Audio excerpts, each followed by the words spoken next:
మా మనవరాలకి బ్రేక్ఫాస్ట్ చేస్తున్నాను. ఇడ్లీ ఉప్మా చేస్తున్నా. ఇది కొంచెం ఆయిల్ వేసి మినపప్పు జీలకర్ర ఆవాలు వేసాను, కొద్దిగా కరివేపాకు, తర్వాత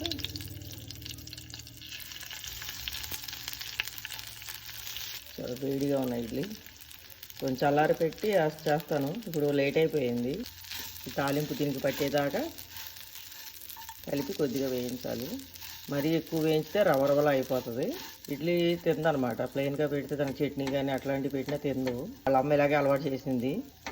ఇంక ఈ పద్ధతి తింటుందనమాట. నేను వచ్చాక కూడా ఇదే పద్ధతి చేస్తున్నాను. ఇక కొద్దిగా సాల్ట్ చూసుకొని టేస్ట్ వేయటమే.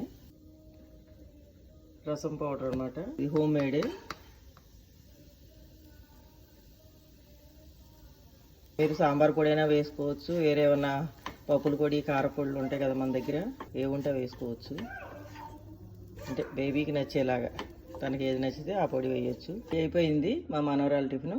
ఇప్పుడు పెట్టేటప్పుడు ఇలా నెయ్యి వేసుకోవాలన్నమాట. చంటి పిల్లలు కదా, నెయ్యి కొంచెం ఎక్కువే వేయాలి. బ్రెయిన్ అది డెవలప్మెంట్ బాగుంటుంది అనమాట పిల్లలకి. నెయ్యిలో మంచి ఫ్యాట్స్ ఉంటాయి కదా, బ్రెయిన్ డెవలప్మెంట్ కాడికి చాలా మంచిది. అందుకే నెయ్యి ఎక్కువ వేయాలి.